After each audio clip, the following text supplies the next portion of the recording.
Hey guys, welcome back to Pop Culture Warrior. Man, I'm so so excited. I can't hide it. I'm super excited.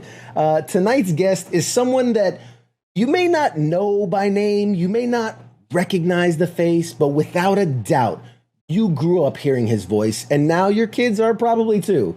While his name might not ring a bell, but, come on, you've heard of Pinky from Pinky and the Brain. You've heard of Yakko Warner from the Animaniacs, or a Ninja Turtle named Raphael or Donatello. So exactly, this is what I'm talking about. He is one of Hollywood's busiest, most talented, most passionate performers who specializes in the art of voice acting. He's a career in this business that has earned him a Daytime Emmy, 3 Annie Awards, and a Peabody. In total, he has voiced over 250 different animated characters and voiced over 1,000 commercials. You can hear his wondrous voice on the reanimated, see what I did there, a little pun, revival of the Animaniacs on Hulu, and most recently, the revitalized Talking Tunes, which airs every Thursday at 8 p.m. on Esports Arena's Twitch and YouTube platforms.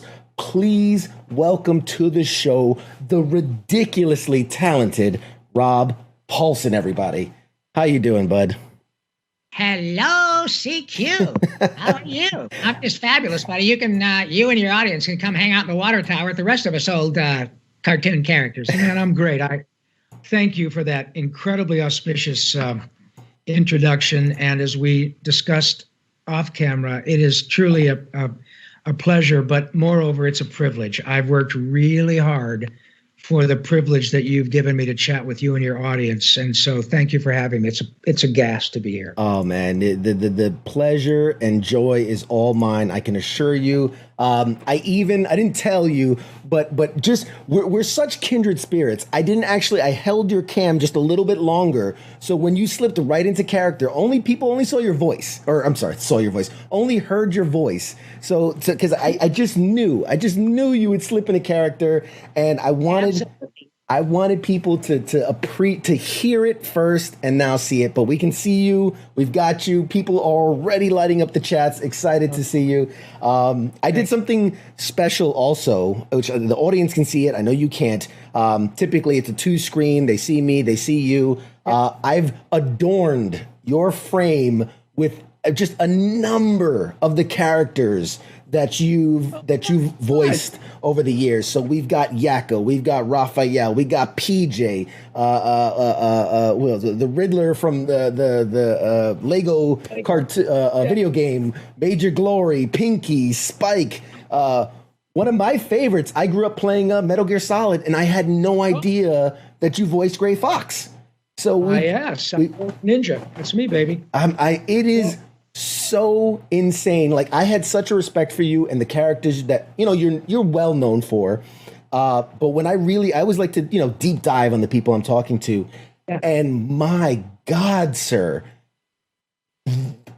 it took me hours to read through your biography and to read through your history, and to know you started in the late early 80s, and the sheer number. There's a great website that you can learn about people and who they voiced, and typically they'll have like 5 or 6 pictures of the character. Yeah. Yours just scrolls and scrolls and it just doesn't stop. So first, I don't even know, like, wow. But the first thing I want to do is, I always, being that we're a military themed, veteran show, sure. I always like to ask, the first question is just, what's your connection to the military? We all have, we either served ourselves, we have a family member, a friend. What is your connection to the military? Well, at the risk of sounding too obtuse, the fact that I live in a country that has the finest military in the history of the world, moreover, is by and large, history is history, but the men and women who have served in the past, who continue to serve now and serve in the future, are, in addition to being protected of all of us, you guys, as they say, I play superheroes on TV. You guys are the real deal. Moreover, you are always called upon. I don't care how many countries badmouth us, how many mistakes people make. You get the bad apple every now and then in the whatever. When shit goes south, who do they call? Mm-hmm. US. And that is the best, most important connection, to be a citizen in the greatest country in the world and understand that if I were a young child in a tsunami-stricken area of a third world country, the first people, in addition to the folks who live there, that would come and save me and my family is the U.S. military. And so I don't even really truly know how to quantify my gratitude in terms of, but it's enormous. In terms of personal, my dad went to a military high school. He was in the military in the late 50s, and then he was a captain in the Michigan National Guard for 20 years after. My partner in Animaniacs in Concert, the gentleman who wrote United States, Canada, Mexico, Panama, Haiti, Jamaica, Peru, and many of those other songs you love from that show. Randy Rogel is a West Point grad, and we are on the slate of doing shows overseas at Ramstein to do shows for the military. Turns out a lot of folks in the military like Animaniacs, man. So, yeah, you could talk to me all day about my appreciation for the military. So on behalf of one grateful citizen, thank you so much, ladies and gentlemen, for what you do for us, because you can't not do it. You're the best of us, and that's the absolute goddamn truth. And thank you. That's beautiful. And you can't see the chats. I can see it, guys. Keep them coming. I will share with it. It is. I've never seen it move as fast as it's moving, with people just like, yes, this is awesome. Thank you. Don't make us cry. I mean, grateful nation. It's the truth. As I say, I realize we're not. I mean, this is ostensibly about for the military, but as a just a grateful citizen. I'm a very patriotic, proud American, irrespective of your politics. Mm-hmm. You cannot look at the U.S. military as a whole without saying these are the best of us. Of course, they take up arms against, enemies, foreign and domestic. Of course they do. Of course you do. But over and above that, the humanitarian things you do. And as I said, you can have people who will badmouth us 6 ways from Sunday. Let me tell you something. If Vladimir Putin has a meltdown at another nuclear reactor and things get really shitty over there, it's not going to take too long before it's, hey, man, I know we don't agree, but would you mind sending a couple of hospital shifts? Would you mind? Of course we would. We collectively, but you guys are real superheroes.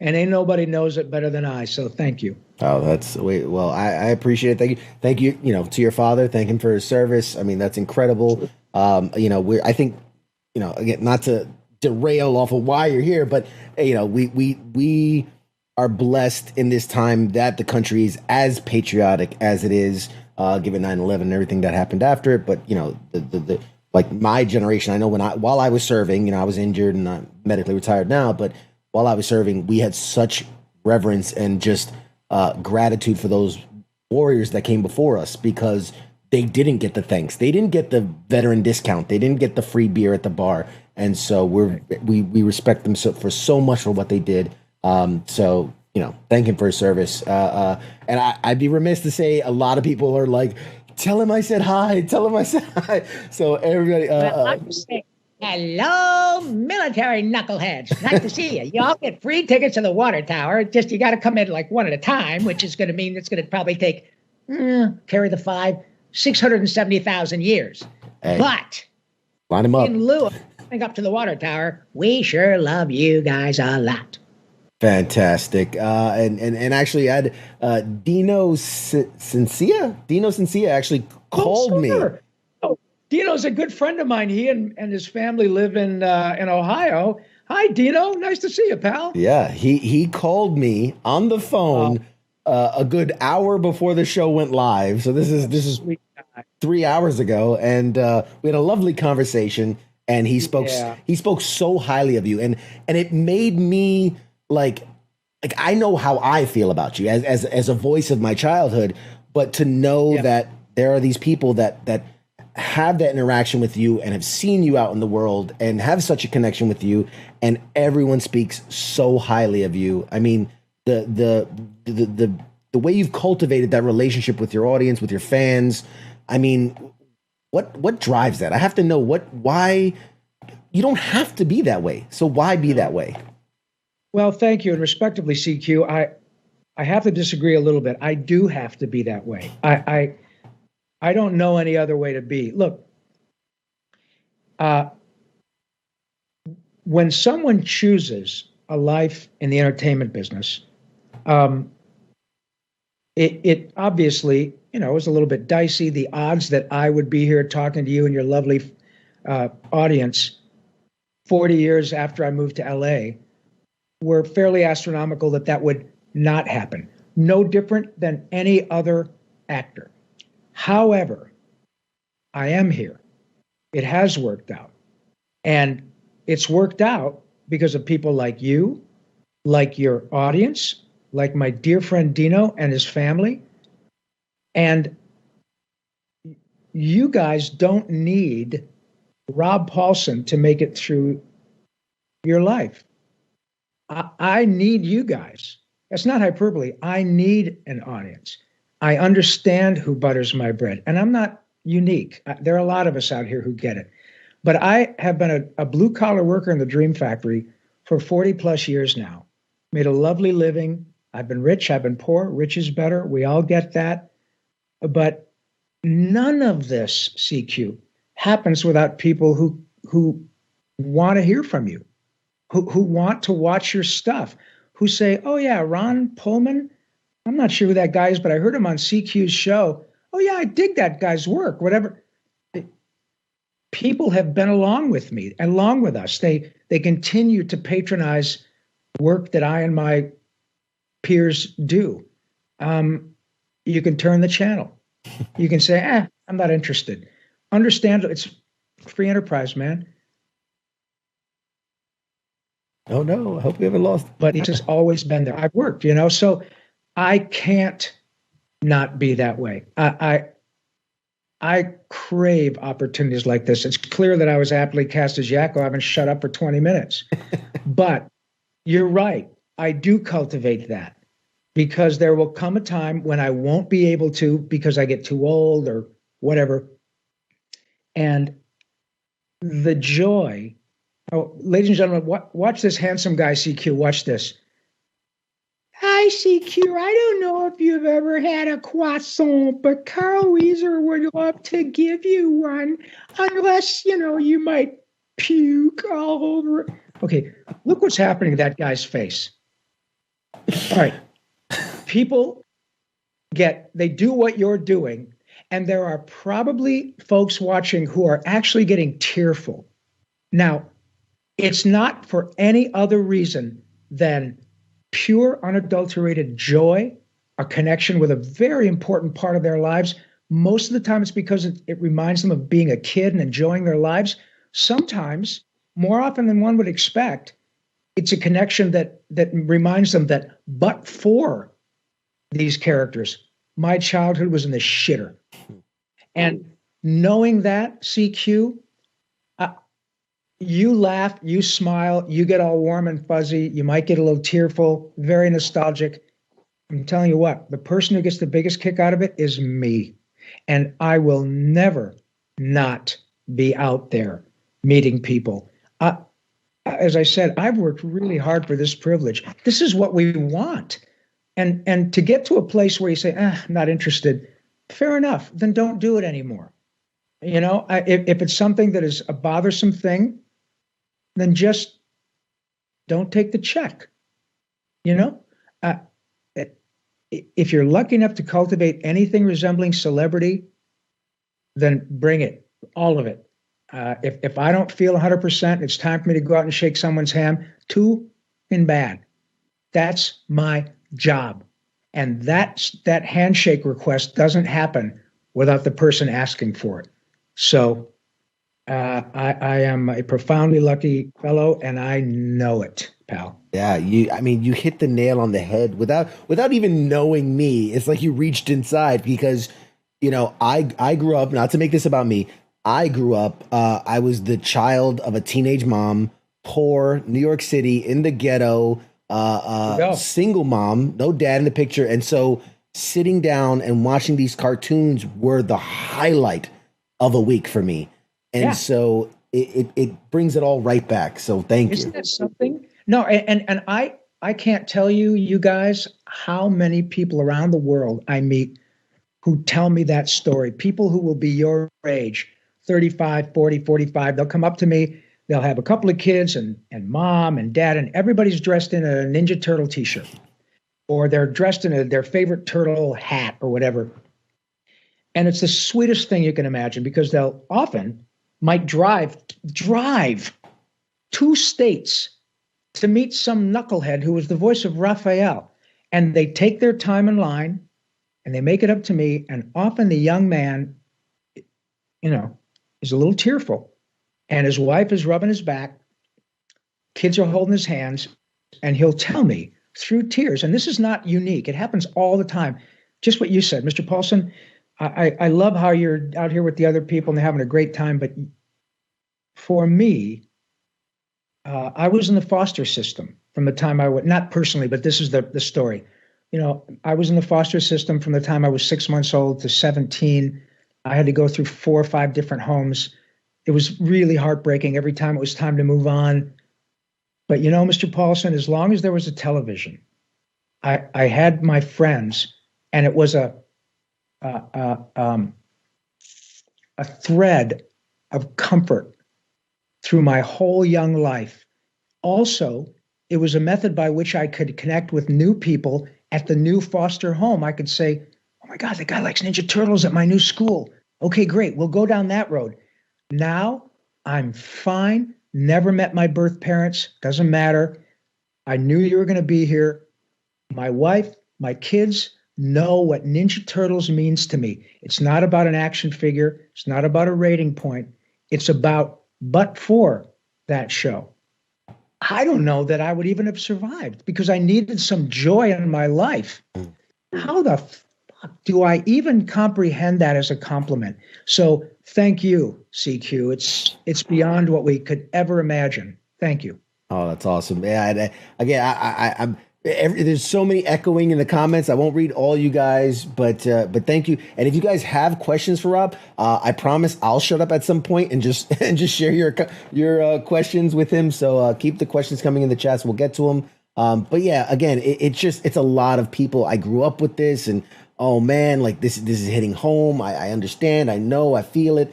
I'm sharing the same stuff. We do have one request that I'm just going to throw it out there because it's it's a random one. Can you do a sexy female veteran voice for us? A sexy female veteran voice. Let's see. Hey CQ.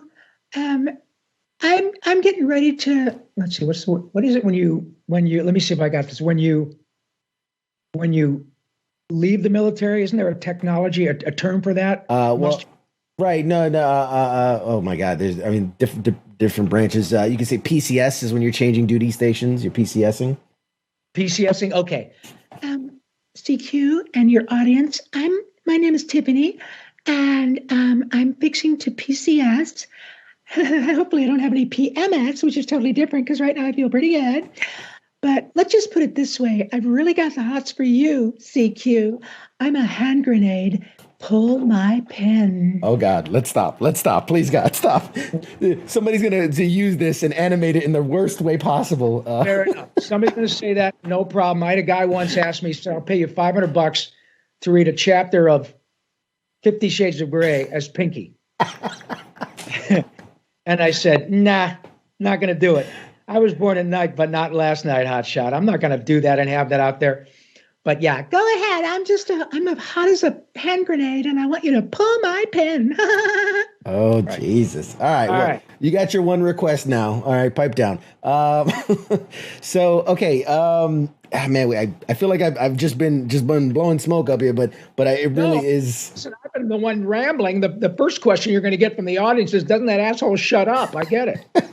That they want to hear you talk. They want to, but I also want people to understand the man behind, you always say like the man behind the character, but really the man behind the voice. And so I know that you were born in Michigan. Yes. And I read that the only two things you ever wanted to be in life were an actor and a hockey player. 100%. I've got to, what is, I'm a red-blooded American. I love me some football. What was the connection for you to hockey? What was it about the hockey that connected you? Well, being in Michigan, I love football too. But when I was I'm really thin now. But in high school, I think at my biggest, I was 5'10" and $160. Now, a high school football player is one thing, but still in those days, that's not a big guy. Skates are a great equalizer. I love the game. I love football, love hockey, baseball. I'm a red-blooded American guy too. But for me, the Detroit Red Wings were always my premier go-to team, still are. And if you can skate, you can make up for your size a lot with quickness. I'm also a big football nut, and for my money, people can argue with me, but for my age, I don't think there's a more profoundly gifted, fun running back to watch than Barry Sanders. I could watch number 20 and his videos the rest of my life. But once somebody gets a hold of you, they kill you. Hockey is sort of the same in that if you have your head down, you can get drilled, but a lot can be made up for with quickness and skating. I'm a good skater, but not even close to making a dime as a professional athlete. And so I still go out and bang around with my buddies, and Stanley Cup playoffs are on now. And there's still nothing like playoff hockey, or it's those kids leave it out on the ice. So that was it for me. I like a lot of kids want to be a professional baseball player, whatever. For me, it was hockey. I got as far as college, and some kid from Manitoba hit me so freaking hard in a totally legal, clean check, but he caught his shoulder with my chin, and I got my bearings and thought, okay, he did me a favor. I love the game, but this guy's probably not good enough to make a dime, and he's way better than me. There you go. That's it. So now I love the game for its sake. I had neither the talent, temperament, nor dental insurance to make any money as a hockey player. Fair enough. What do you think? Real quick, I know nobody wants to hear this. Lions this year. How you feeling about them? Well, there are very few professional sports fans as long-suffering as Detroit Lions fans. I have a good friend, Tyrell Crosby, who's an offensive lineman on the Lions. And, they got a new coach in there. We'll see what happens. We thought Matt Patricia was going to have the magic juice because he came from, Bill Belichick. But hope springs eternal. We haven't sniffed at the playoffs for decades. I mean, for, 15 years. Never had a shot at the big dance. Ever. So it's a long time. But you know what? If you're going to, I was a fan. I've been a longtime fan of the Red Wings. So much so that when I was a fan of when they were called the Dead Things, because they sucked until they drafted Steve Yzerman. And then they got to the place where they almost became a dynasty. So, hey, man, I'm a real live fan. I don't go away just because they suck. And new season, we'll keep our fingers crossed. Hey, that's a good fan. You diehard fan through and through, no matter what. Right. All right, so I got a couple random curiosity questions. Sure. That I always love to. It just kind of open up the mind a bit. So for you, on a scale of 1 to 10, how weird are you? Oh, well, from my perception, 10 being weirdest, I would say 0, because I live with me all the time. If you ask my wife, if you ask others, I'm sure that I could be, my behavior could be construed as weird. But in fact, I often say during a recording session, if I'm, saying, ow, my scapula, as Carl, or I think so, Brain, but if Jack's black and Betty's white, is Marvin gay? Nerve. I often follow that up with, how does your dad make a living? And so to that extent, it could be weird, but my weirdness does not come with any danger. I'm a responsible adult. I pay my taxes. I have a house and a vacation house like real people. My kid had braces. I'm a normal guy in that regard. I just make my living in a way that is a little bit different. But I make my living doing essentially what got me in trouble in 7th grade at Grand Blanc Junior High School. And the cool thing about it is that it is a lovely way to move through life, as one can imagine, because I get paid to do something I can't not do. I love this work. My creativity at 65 years old is no different than it was at 10. The Jones to create, the Jones to see what happens to you when I say turtle power is, you look what happens, is that's what fires me up.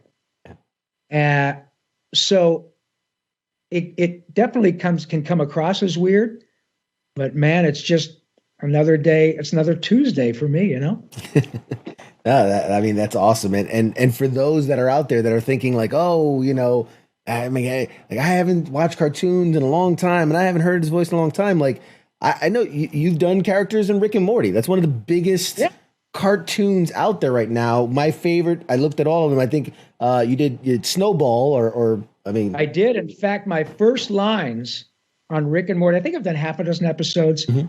But when Justin hired, I walked in, he was like, oh my God, I'm a big fan. He was so nice. Both he and Dan just could not have been nicer. And Justin was so kind because he said at the first recording session, I think I worked on the second episode of the whole series. And he said, Rob, this is a dream come true, because when I was growing up, creating my own stuff, I thought, if I ever get my own show, I'm going to hire Rob Paulsen, Maurice LaMarche, Billy West, and I can do that now. I mean, that was a huge thrill for me, as you can imagine. But the first lines, CQ, I had as a character on Rick and Morty were, boy, my testicles summer. And I thought, oh man, now you're talking. I get to be a nutless pooch. And my first thought was, well, having been married for 30 years, I know precisely where my testicles are. And so, and I got to tell you, that little critter only showed up in one episode so far. And I have had, 500 people around the world at various events over the last few years who have said, oh my God, my favorite character is Snowball. He's only in one episode.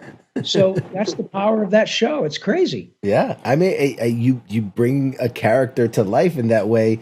Would I be wrong to say, can I get where are my testicles, CQ? I just want to clip that for later. Yeah, right now. I hope we're recording. Where are my testicles, CQ? I had them before you started recording. Perhaps you should put me in the right direction so I can reattach my testicles. Thank you, CQ. Oh my God! So I'm having way too much fun with this. I've lost control of this interview. I'm just having fun at this point. So thank you for this. From the audience, and guys, I want you to ask questions. Everybody's just asking for like impersonations and like, can he say this? Can he say that? I mean, I'm guilty. I just did it myself. Sure. But whatever the hell you want, man. From Christopher, he's asking, I would love to see him do a Joe Pesci impersonation. Interesting. I get asked about that a lot because obviously I've worked on shows in which I've done bad impressions of other Hollywood folks I work with who do spot on impressions. I'm a good actor and a good singer, not a very good impressionist. However, when I get asked that, I jump in because that's what we do. We just want to play. For me, I don't do a very good Joe Pesci. My friend Jeff Bennett, whom you guys know as the voice of Johnny Bravo, he does a spot-on impression of Joe. So it's kind of up here, right? You think I'm funny? What? I'm here to amuse you like a funny clown? I could do that. In fact, I did it on a show called Tiny Toon Adventures, in which I played a character called Foul Mouth, who was sort of a Joe Pesci ripoff. And they had to bleep out every other word because with Joe, you know, it's every fucking this and fucking that, you fucking. But with my character on a kid's show, it was, why you for 2 cents I'd beep and I'd deep, you know, if you your mother with that beep and I'm going to beep. But yeah, the lights are dim and what's a goddamn movie? Beep, beep, beep. So that's what I do. I jump in and I play. And if they like it, great. If they don't, I tell them to go beep themselves and hire somebody else. Oh, God, my face hurts. I'm trying not to smile so hard. Which, by the way, if I'm not the biggest nerd, I've got my chocolate frosted Narfs right here. Look what you got. That's fantastic, Narf. It comes with a free plan to take over the world in the box. So there we go. CQ, excellent. I'm a big old nerd. From Christina, legend Rob Paulsen, proud to have a Hollywood Walk of Fame star tattoo dedicated to Rob. Just got a new Pinky in the Brain tattoo. Big love from Ireland. Can't wait to meet Rob 2022 in Dublin. Bless her heart. We're going to be at the Dublin Comic-Con in March of 2022. And our sweet friend, how wonderful is that? We have this technology in which our friend CQ can connect with all these great folks, including my dear sweet friend, Christina McElwain from across the pond on the Emerald Isle in real time. How great is this? Now, thank you, Christina. You're so sweet and so supportive. And keep my fingers crossed. One day, maybe I'll get a real live star on the Walk of Fame. We're going to start a petition. We're going to start a movement, not a petition. We're going to start a movement, and it's going to be voiced by you. Every person is going to be voiced by you. And you know, people might not know you're really into giving back. Obviously, with your fans. Obviously, that we've established that well beyond this point. But also to different charities. I've seen you do work with autism. Yes. I was personally very excited to hear that you've given back to Wounded Warrior Project. It's an organization near and dear to my heart. It's helped me out in my life. You know, what again, I hate to say, like, what motivates you? What drives you to give so much of yourself? Because now you're not just doing it as an everyday fan, but all of these groups that could absolutely use, you know, your support. Well, again, I think it goes back to me as what we said earlier, is that I can't not do it. It was drilled into my siblings and me from the time I was very young that we hit the lottery in our lives, that we were born into, by the way, as a side note, please give my regards to your mom.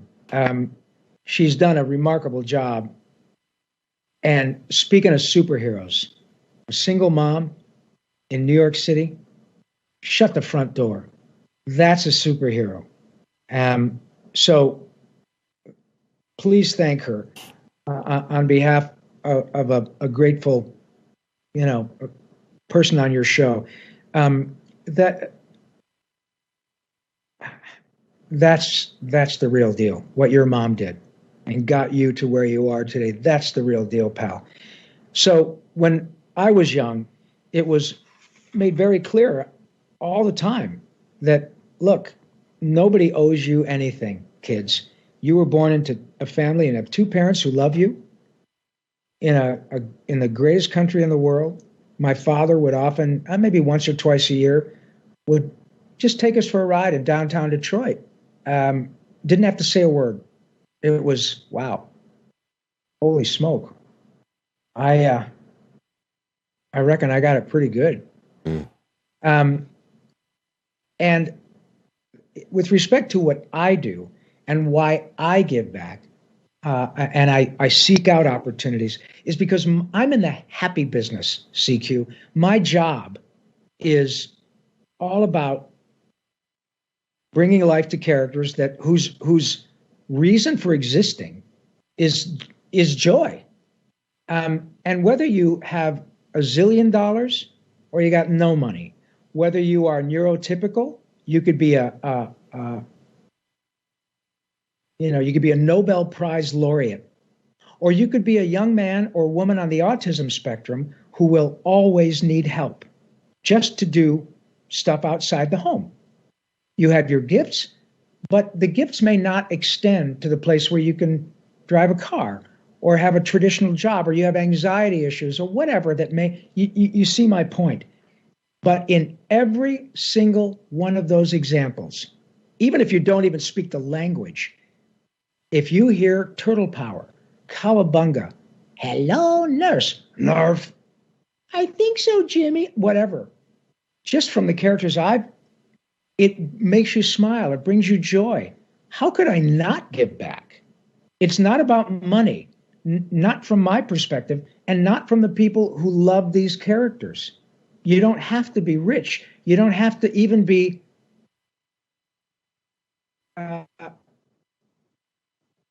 who can comprehend the way the world works. Once they hear Yakko Warner talking, boom, they're in. I don't care if you've got an IQ of 500 or you have trouble balancing your checkbook. There is a connection to joy that is undeniable. It's utterly human. It is shared by everyone who has a pulse. And to the extent that my characters are what bring people joy, then I want to be involved. If it helps people raise money, I'm in. I work with another wonderful outfit called Boo to Bullying. And I've been around long enough to know that bullying in this day and age, with respect to online bullying, social media bullying, what young women look at vis-a-vis social media as the optimum, how we're supposed to look, it's mind-bending. And while I'm not a violent person, never have been, maybe on the hockey rink, but that's a totally different story. When I was a kid, as they say, if somebody went after my mom or said nasty things about my sister and the football team, you find out who he is, and you can't do that anymore. Now, I'm not suggesting that that's the way to settle that, but I think you see my point. There are people who can say things about you or your mother or my sisters or my wife or my brother who's gay or my friends who are gay or my friends who are just brutal things. And often there are young folks who hear that and they're not equipped to deal with that. And it's relentless. It's impossibly damaging. So I feel like if I and my talent and my characters can find some way to open up a discussion that starts with joy, starts with laughter, starts with kindness, then maybe there are ways that I can help. I'm not a psychiatrist, a psychologist. All I know is that when I start riffing as Yakko, I don't care if the young man or woman I'm talking to is on the autism spectrum and is almost nonverbal, but man, once they hear Yakko, they're in. Or a guy who's a brain surgeon, literally, goes, oh my God, I love Animaniacs. They both hook to Yakko. And they're at the absolute opposite ends of the intellectual spectrum. I don't know why that is. I just know that humor and joy and kindness come from the same spot that often love does. And they're from unexpected places. So if there's a way that I can get in there and connect and use, and people who know how to make this happen can use it, dude, I am so in. I can't not be, Yeah. It's the greatest thing in the world. That's beautiful, man. I was just sitting here just like, because it's such it's so inspiring. CQ. What it turns out that we're all of us pretty much the same in that regard. I don't know why a kid's a bully. I don't know why girls go after one particular little girl and give her a hard time to the extent that she does try to kill herself. I can't even imagine. And I'm sure there are parents watching right now who have had that experience. Jesus Christ Almighty, it's brutal. The most precious gift your mom has is the gentleman to whom I'm speaking right now. If you are driven to something so brutal that you want to end your life, holy Christ. All I know is that the bully is probably going to laugh when I say, I think so, Brain, but nerve, just as much as the little girl or boy who's getting bullied. And I know that's true. So how do we find out what that mechanism is that peer pressure gets so brutal that it's not just, oh, you, look at that weird haircut. No, it's when you get home, you should kill yourself. You know, your boyfriend really hates you. Oh my God. Yeah. I don't even know. I don't even know how to go through that. So to the extent that I and or my characters are famous, and you give me a bully pulpit from which to tell my story, we never know, CQ, when somebody's going to watch this. Maybe 20 years from now, after I'm toast, but they're going to watch it and they're going to say, you know, that guy's got a point. You know, I know somebody who's really going down this road. I want to rope this guy in before he starts to get too involved in online bullying. My God, that's where what you're doing is a huge service to people.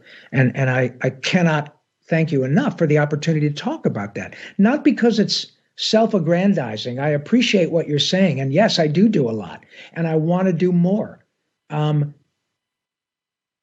But this is about how, that phrase, we're all in this together, is something we've heard since we've been born.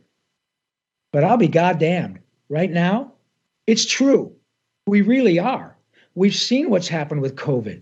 We've seen what's happened with, violence and racial issues that spill over around the world. How do we get through this together? But now we have technology, which allows us to really see if we've got the balls to literally be in this together. Because we're talking to people in Ireland right now, or South Africa, or God knows where. So if we really purport to be good people and want to help each other get through it, then the rubber's met the road, kid. We're in it. How do we really move forward together? How do we really try to understand one another? How do we keep this crazy violence and stuff from metastasizing? I'm not Pollyanna. I've been around, but we now have opportunities to reach out to people around the world. And to the extent that a guy who's in the happy business can help, bring it. So thank you for asking. That's beautiful. And again, people really connecting with what you're saying and appreciative of it. Let's switch gears. We're gonna bring the energy up. You are in a business that, a lot of people, hear the stories about acting and you do casting and you do auditions and all these things. What are maybe some common myths you've heard about voice acting and the truth behind them? Excellent question. The biggest myth, well, it's not a myth, but I think the biggest assumption is when people say, it doesn't offend me because I get it. Nobody gets out of it with a couple of dings. I understand it. So when people say, oh my God, you do cartoon voices, have you ever thought of doing any acting? And I know what they mean. What they mean is with your face, with your body. And yeah, I've done half a dozen TV episodes of MacGyver and St. Elsewhere and Amazing Story, all kinds of stuff years ago. Probably 30, 35 on-camera commercials and tons of stage, half a dozen movies. But acting, is acting.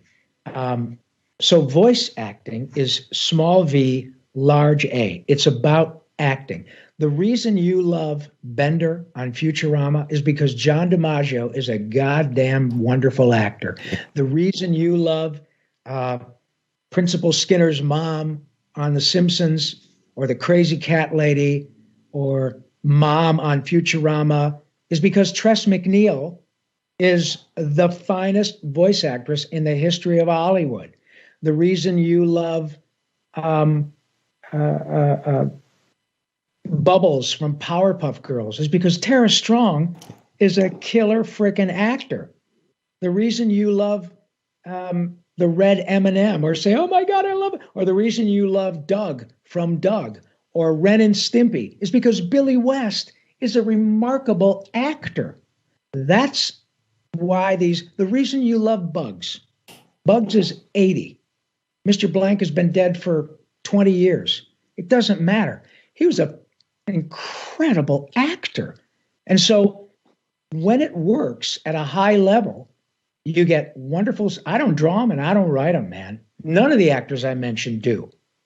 But when it works, and when you have remarkable writing and a remarkable animation with characters that are fully fleshed out with your pencil or your computer, and it works like this, then you get, are you going to finish that croissant?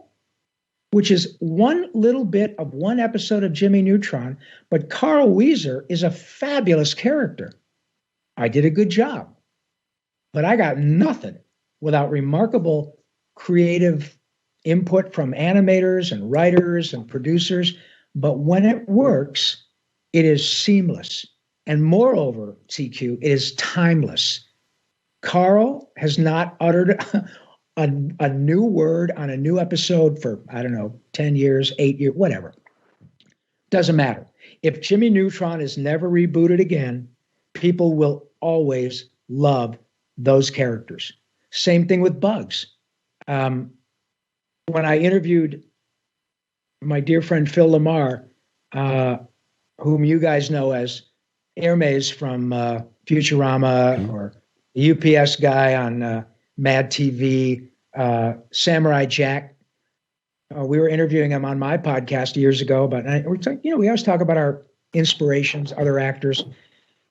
And he, gave a couple of normal responses. And he said, I'll tell you, one of my favorite actors is Bugs Bunny. And I know exactly what he meant. He knows Bugs is a character. He's one of the finest actors in Hollywood, Phil.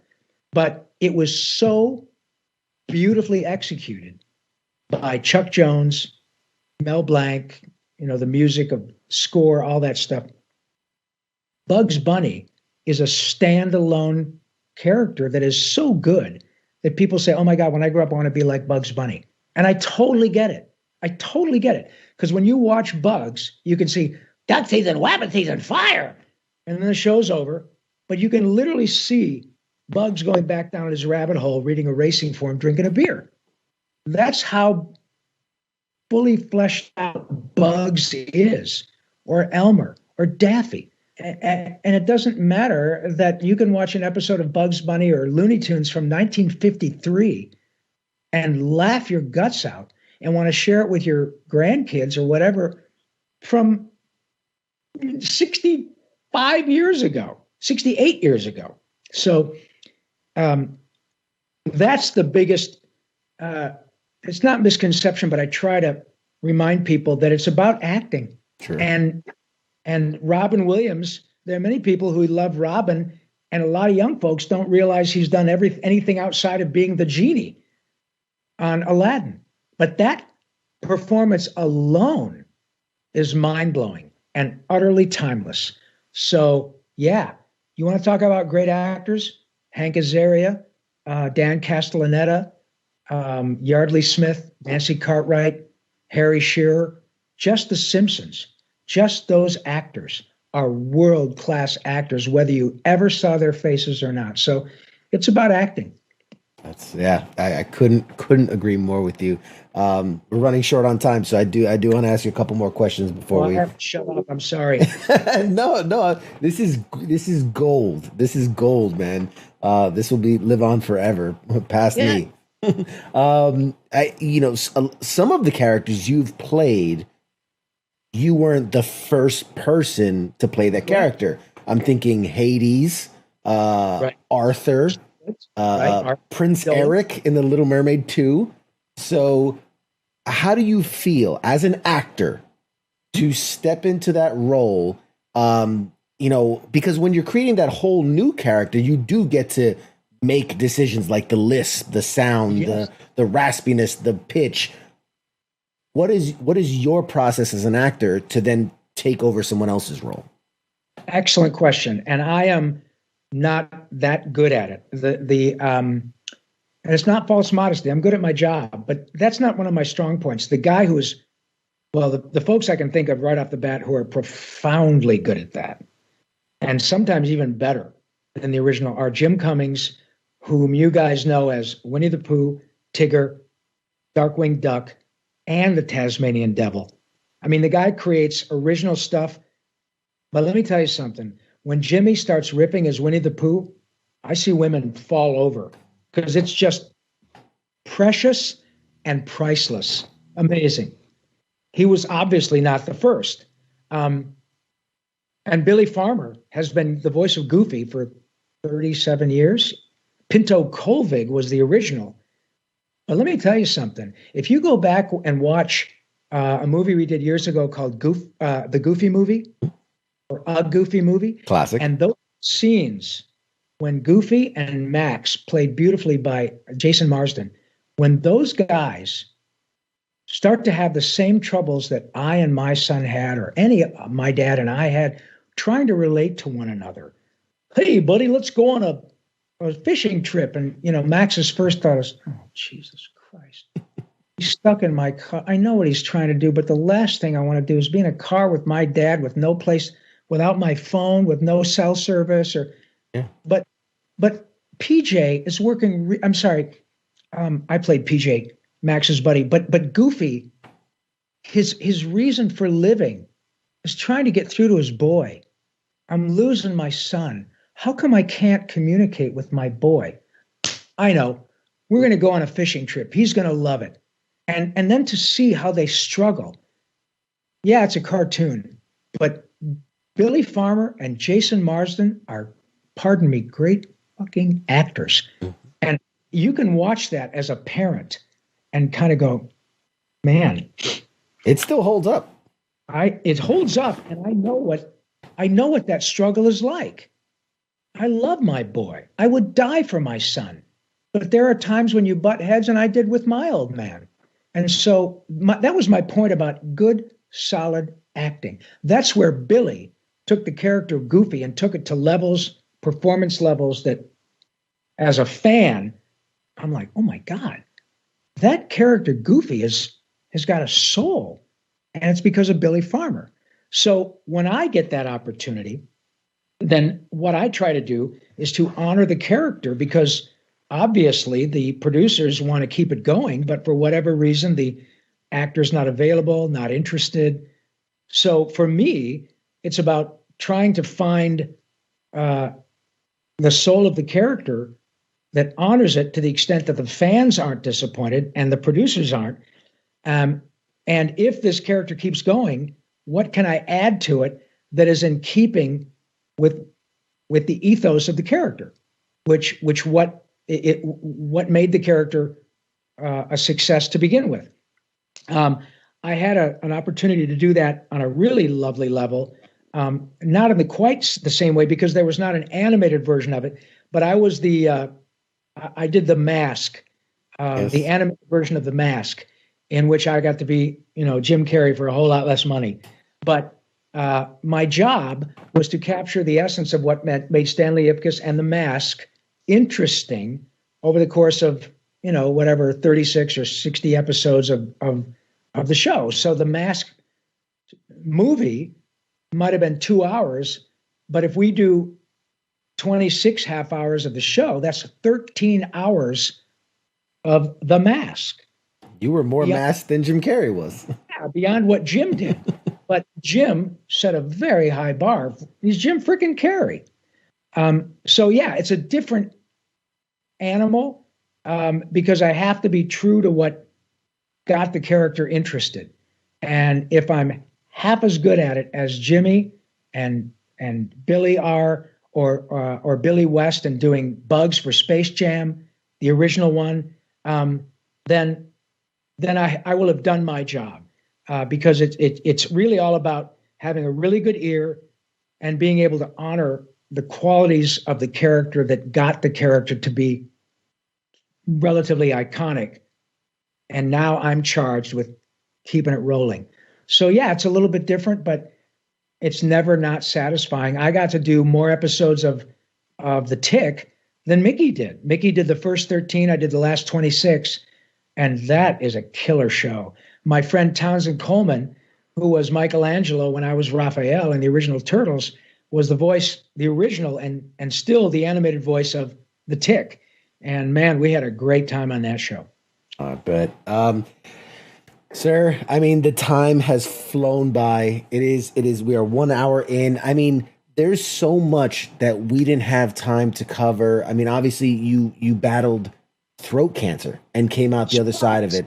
And that's, I mean, that's a whole, my God, conversation I would love to have at some point. Great. You know, we will. we will. Okay. I'm going to hold you to it right now. All your fans are all your friends, and I hope even your sweet mama is watching, because I'm going to ask you if you would have me back someday. I mean, I have to check the calendar. I know. It just. But I just want people to hold your feet to the fire, because you are an absolute delight, CQ, and you have given me so much time to talk about things that are really important to me. Absolutely. And if you would lower your entertainment standards again for an old guy from Michigan, it would be an absolute pleasure to come back. And now I've got witnesses who, if you say, yeah, I don't know, say, oh, wait a minute, you promised. So I will be happy to come back, my friend. I have a social media army here. So if you don't come back, we're gonna set a time limit of I don't know, 6 months, something. Then they're going to come after you. But no, because I really do. I want to talk about your book, which is incredible. I want to talk about, you know, obviously, I mean, I face, you know, physical. I've got injured in combat. So understanding the recovery process and the healing and all the challenges and the mindset and all these things. I know we can really drill down to some really good stuff. I would love that. And if you want to have a specific time where we come back, because I do a lot of work with the Head and Neck Cancer Alliance. You're right. I had stage 3 throat cancer. I'm fine, but now I'm a spokesman. I can help specifically because I had throat cancer. So, man, if you want to take an hour and just talk about the power of joy and creativity in helping people recover from life-changing and life-threatening injuries, combat, I can give you so many examples of men and women who on deployment would come and meet me and say, I got to tell you, I took my Ninja Turtle and my Animaniacs DVDs with me to Afghanistan. And I would love to talk about that in your context, in the context of other people who are watching in the military, and my own context with respect to cancer. It would be an absolute pleasure, my friend. Oh, we're definitely, no holes about it. We're definitely going to have you back. Great. Guys, big shout out to my guest of the night, Rob Paulsen. You heard it from him himself. He will be back at some point, and we'll do a part 2 to this, and we'll dig deeper. I can't wait, guys. We're gonna take a short break. We'll be back with more after this. Before you go, yeah, let me sing you out to your break. Oh my God! And for those of you who remember, the first song I ever recorded for Animaniacs was United States, Canada, Mexico, Panama, Haiti, Jamaica, Peru, right, all the countries. Well, my dear friend and West Point grad, Randy Rogel, wrote a lyric to update that song because a lot of countries have been created in the interim. Mm-hmm. So I'm going to sing us out with the new countries that were created since that song was written. And CQ, God bless you. I cannot wait to come back again. Thank you all from the bottom of my pink little heart for all the hard work you do on behalf of all of us, you folks in the military. Please remember that laughter is the best medicine. The cool thing is you can't OD and the refills are free. And on behalf of all of us in Toonland and Hollywood, I'm going to sing this for you, and we'll see you on the next go-around. It goes like this. Montenegro and Bosnia, Herzegovina, the Soviet Union is gone. South Africa, Georgia, Moldova, Latvia, Belarus, Azerbaijan, Uzbekistan, hey, Kazakhstan, hey, then there's Tajikistan too, hey, Turkmenistan, hey, Kurdistan, Armenia, Tonga, Palau, Lithuania, Serbia, Kosovo, US Samoa, the Balkans, Brunei, Macau and Crimea, then Eritrea, Ukraine and Estonia, here's Macedonia, New Caledonia, Eastern Slavonia, Ivory Coast and Cape Verde, Andorra, the Solomon Islands, Dubai. Goodbye. Goodbye, guys. Hey, thank you very much. We'll see you after the break.